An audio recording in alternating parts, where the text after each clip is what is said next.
I will be talking about Module 4 on this segment, and I'll be focusing squarely on bias and fairness. So I'm speaking clearly as an ethicist, not as a journalist, but as it relates to journalism. We've had sessions on AI and journalism life cycle and the impact of AI. We've had sessions on regulations. We've had sessions on case study. And this is the bias session. So what's the desired outcome?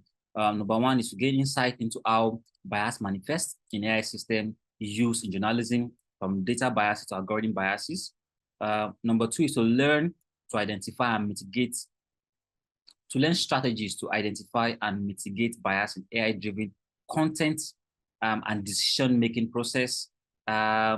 Discuss the ethical consideration to promote fairness and inclusivity in AI-powered journalism, and then few questions and answer if we do have it. I will just be very fast. Now, let's go to the first desired outcome. Current AI systems such as ChatGPT are incapable of adequately fulfilling editorial roles because they are highly unreliable when it comes to ensuring the factual accuracy and impartiality of information. Over time, the few speakers have emphasized this, that there are few things that is the limit to what LLMs or generative AI can really do when it comes to journalism. The history of technology suggests that the greatest risk comes not from the tech, but from people who control it. We will understand this quote, better as this particular session progresses. Now, the big question, what is bias? I mean, there are several persons that have given several definitions from bias, but this is how I explain bias. Bias refers to any systematic error. Now, note the word systematic error, or deviation from the truth in statement or action. It can manifest in various ways and can be found in many contexts. So what are the few takeaways from here? The few takeaways are bias manifests. It could be in statement, it can be in action. It manifests in various ways and can be found in any context. AI, the fact that AI, let's say, heighten our work also makes that the fact that AI could make your work easier or worse, depending on input, means that if there are systematic error, it could have larger impact on what it is. Okay, look at this particular picture, and we would be able to go have conversations based on this. You will see this is a person feeding, he's actually training data. This is an AI generated image. You see that you are training an algorithm with bad data. You can see the implication of it, what comes up from it. So unlike we have from these quotes that we usually quote in computer system, garbage in, garbage out. When it comes to AI system, it is usually bias in, bias out. But what exactly are the source of bias? If we are talk about bias, what are the source? We have cognitive bias. I'll just go straight to everything so that I'll just speak to it. Now, cognitive bias are bias from thoughts. I want you to know that, just as lawyers have emphasized, AI systems are being trained from thousands, millions, and billions of data on the internet, which means that AI in itself do not have genuine intelligence. They are basically inference from data that have been generated, which means every single person on this call, our interpretation of concepts, terms, norms, whether biases or not, our interpretation of this expressed or written are usually the outcome or the output we are receiving from the internet, from every AI tool, because these things are trained on data. So based on our thoughts, if you see a person carrying a sack or a bag walk past you, you could use anything to define that person. You could say maybe a student, depending on the quality of bag. You could say maybe a worker, still depending on the quality of bag and the nature of dress. You could say maybe a beggar, depending on the quality of bag also and the nature of dress. You could say maybe a market woman, and so on. Same as cultural bias. Cultural bias, different culture has different, you know, thing that we refer to as good or bad. And all these things are a result of what comes together to form, biases, especially cultural wise. For instance, some culture believe that women should do X, Y, Z. Other culture believe that women should not work. Some culture believe that,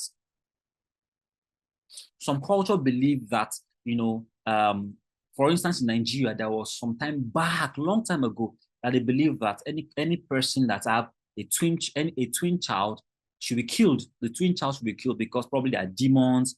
So you see that all these things are cultural bias, right? And all these things are inherent because artificial intelligence, most of these tools are not built in Africa. They are built probably from the West and exported to Africa.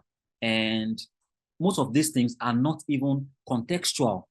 So it's really difficult to ask some African unique questions and you get your answers. Same as statistical biases. You know that algorithms are a game of statistics. And as much as most times you could have mathematical accuracy, there are some biases that could creep in from such mechanical accuracy. We have sampling bias, confirmation bias, media bias, gender, and racial bias, so that I could save time talking. But media bias, let me speak about media bias, which because this relates specifically to everybody on the call. While this is not statistics, I'm speaking from my head. I think journalists or content creators, because we have established here that journalists are not content creators, and content creators are not journalists, but journalists can be content creators. Now, all these people, as far as you contribute a quota to having anything on the internet, you are contributing to the biases you're having. And that is why it's really important that before you put anything up, you must fact check, you must confirm whether this thing is really good or not. Same as gender and racial bias. We have seen this all over the world. And this is what inspired the UDHR, Universal Declaration of Human Rights, back then, And same as algorithmic bias. I will talk more about this as the session progresses. Okay. Let's see type of biases. I've spoken about source of bias because the thing is, biases do not just come in. They don't just appear, right? Biases they come in at every stage of algorithm modeling. Either you are at your stage of data gathering, you are at your stage of data training, you are at your stage of deployment, or you are at the stage of usage. Each of these stages, these biases I spoke about previously contribute to it. And whether you like it or not, everybody here will belong to a particular pipeline of the bias source. Either you contribute to the usage when you use an AI tool, the AI tool does not give you something accurate and you don't give it feedback, right? So you contribute to it. Now, what are types of biases? Historical biases, representation biases, measurement biases, aggregation biases, evaluation biases, and deployment biases. Maybe I should just speak very, very brief on each of these biases and their causes. Historical biases are caused by past inequalities in data source. So you look at the data source, how does the history of the data, bring biases? So probably history of culture, history of people's behavior. Sometimes if you are doing sentiment analysis, probably you are trying to gather data from Twitter based on people's tweets, because there are a lot of things that could be done with data generated from tweets. You could get a lot of political sentiment, could get a lot of things. In fact, you could even get gender-based violence data from Twitter based on some keywords that people tweet. So those are historical biases, and it could actually be an historical biases. We have representation bias. Representation bias could be some sort of imbalanced representation of groups in data sets. Probably the way we are having it now, from major AI to either you're using Lima, you're using Gemini, you're using ChatGPT, which is from OpenAI, you are using several other AI tools that are coming in now. Most of those are they usually suffer what we call representation bias because people are not properly represented on such.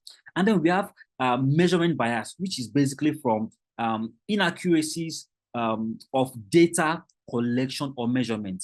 Just the same way as this session is going on, and we are asking for questionnaires. Do you use AI tool? Do you do this? Do you do that? So most times, and researchers are really guilty of this, because you want to meet up with the number, you are probably written somewhere that you gather data from 10,000 people. Because you want to meet up with those 10,000 people, you just tell people randomly, fill this questionnaires, fill this questionnaire, fill this questionnaires. And you see that it suffers from aggregation bias.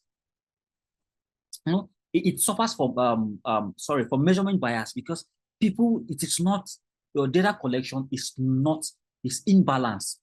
Let's go to aggregation bias, which is basically ignoring group specific patterns when combining data. And this also happens when you are, as a journalist, when you are trying to gather facts, you are trying to make analysis, you are trying to make probably data-driven reports, and you are not sensitive to understanding group-specific patterns. Let's go to the next one, which is evaluation bias. Evaluation biases happens when it comes to misalignment evaluation metrics or methods. And this is where fact checking comes in. I have some sort of reservation when it comes to fact checking.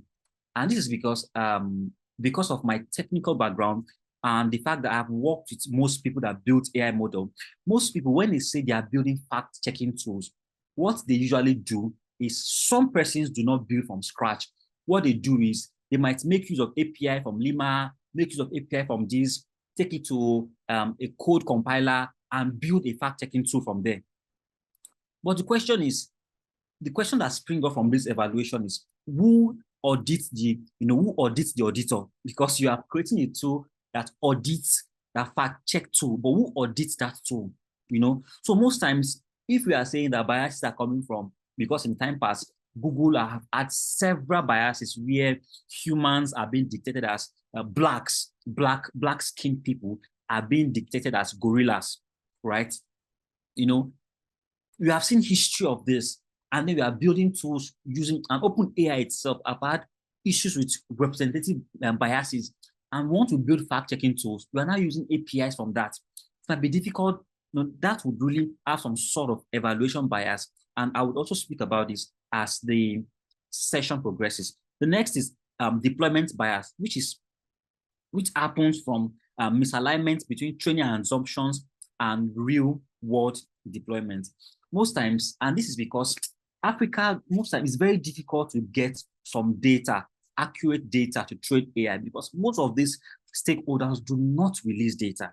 So people might use dummy data to train AI, and these dummy data are not even reflective of real world happenings. So most times, these biases could be deployment data. And what people do in such instances that when people now use such tools, they use the feedbacks from people to now train those data. We call it feedback loops. So now we train such systems, and it's an absurd system. It's a rigged system. If I'll put it down, it is rigged, because how do you train with dummy data and then you use real world to do a feedback loop on it? It is really rigged. The next thing I'm we will be discussing the ethical consideration to promote fairness and inclusivity in AI-powered journalism. Yeah, there are several ethical principles. I will just run over this. The bigger players when it comes to ethical principles are UNESCO and OECD. That is on the international spectrum. And then on the organization spectrum, there are organizations that have now come up with their own AI ethics framework, which I advise that organizations, especially media houses that build or uses AI, should come up with their own organization-specific ethical principle. Now, ethical principles are usually expression of assurance that whatever you do can be trusted. Because the big deal about AI now is a question of trust. How do people trust what you are giving? How should we trust your information? How should we trust it? And one of the ways you could trust it is by giving what I would call statement of ethics, ethical statement, right? Ethical statement. So you yourself having published in a place that is accessible ethical principles that your organization are sticking to, and being transparent enough to letting people know that either you are using AI to, or to what extent you are using AI to. The same way you have your data protection and people that do ROPA, record of process activity, you post it publicly that these are how you process activity, these are the records of how you do that. And at intervals, you do DPIA, data protection impact assessment. You do that at intervals. It is also good that you have your organization specific, ethical principles which are publicly made. And such ethical principles could detail how transparent you are and explainability to what extent at which you are using AI to. How are you transparent? You are transparent when you use AI and you let people know that this content is AI generated. This content is AI generated. Also, on data privacy, I cannot talk about this less. Lois spoke about the processing of personal data and the exception. They call it lawful possession of personal data. So there are times where you can actually lawfully possess personal data, but you must inform people. You must inform people. Human oversight. Human oversight, refers to having a person cross-check what you have done several times to ensure that this thing actually is real and true. Fairness and non-discrimination. Fairness, although there are several fairness too, and the ones that I think are really good are if you are building, not if you are using. If you are building, you could find AIF by AIF 360 very, very helpful by IBM. It's an open source tool. I believe in open source tool because open source tool, the member of the public gets audited. And that is why I usually, I usually advocate for using, AIF 360 to do your fairness check when you're building. Responsibility and accountability. I mean, you must be accountable. You must be accountable to the public. If you say that you are not using AI tool, you must stick to it. You are not using any AI tool, or to what extent you are using, you must stick to it. And then robustness, security, and safety. The truth is, as journalists, whatever you do, you need to know that it really affects lives. And people's career can get ruined by just a single publication.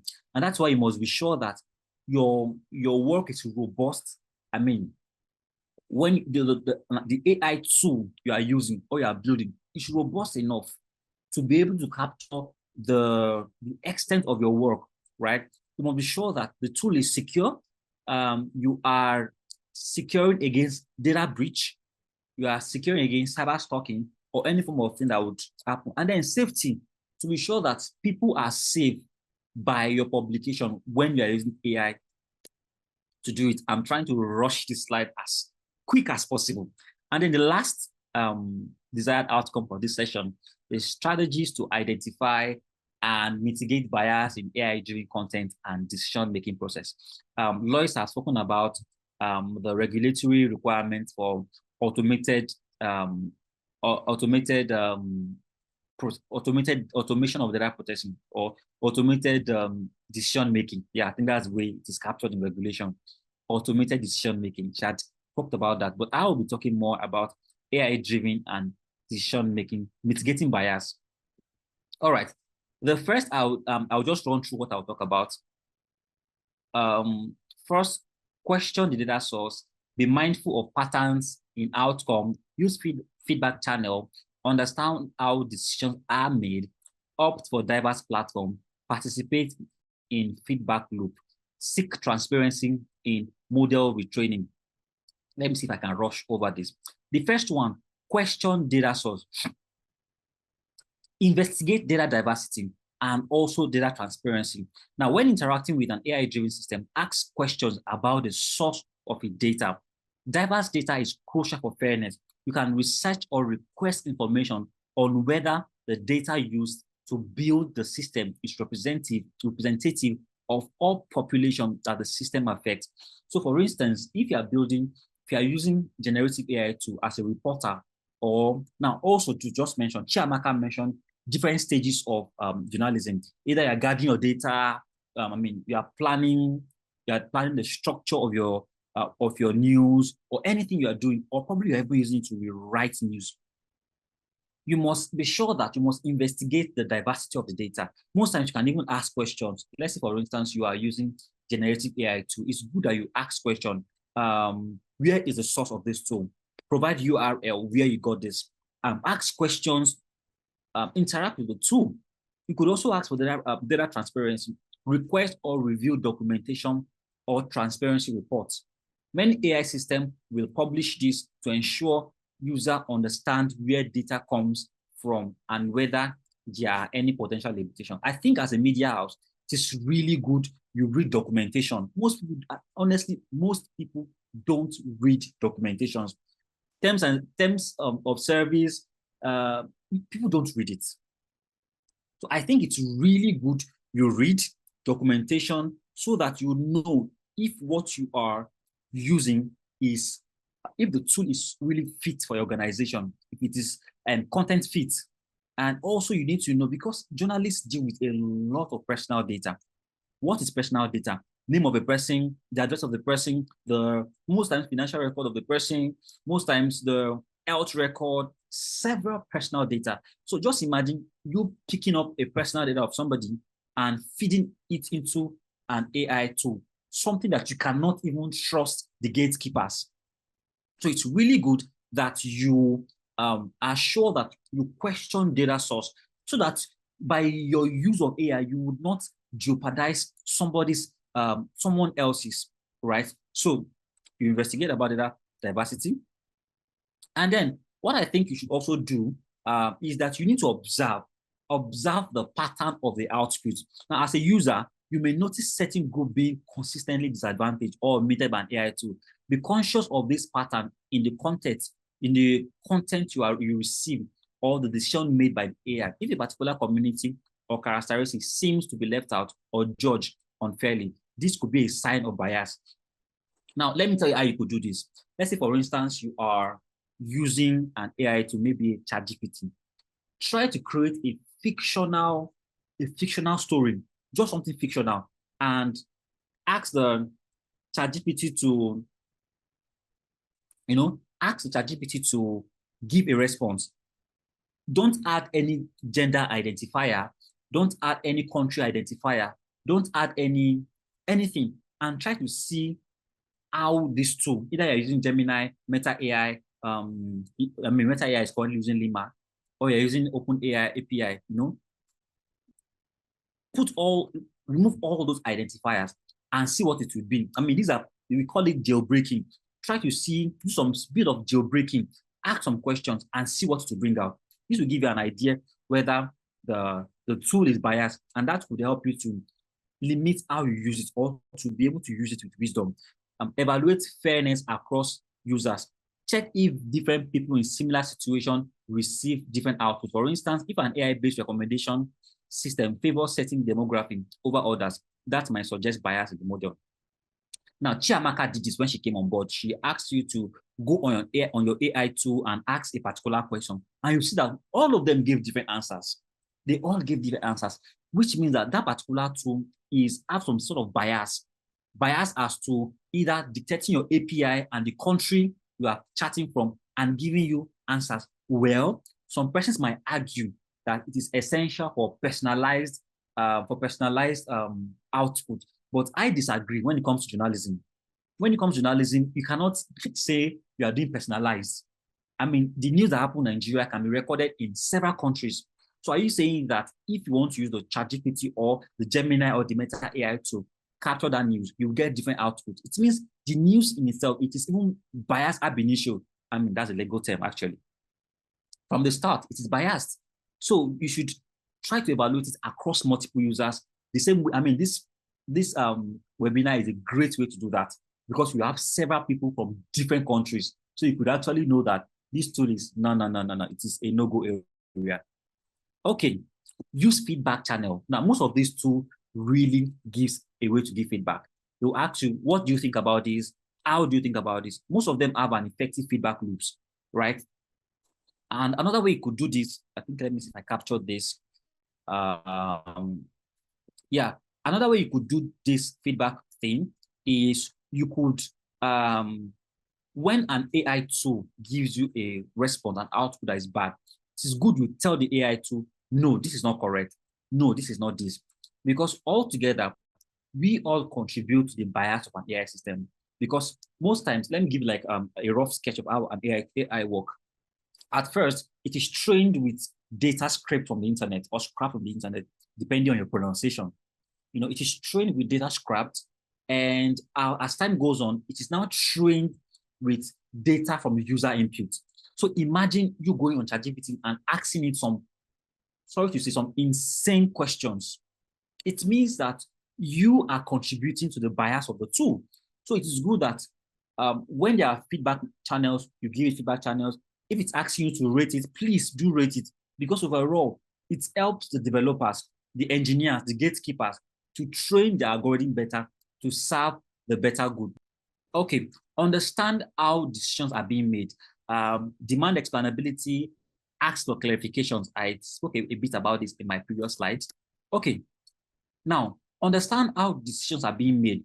Choose platform with clear diversity commitment, which also speak about, please read statements, read terms of service, because you are dealing with people's life, and whatever you do can ruin anybody.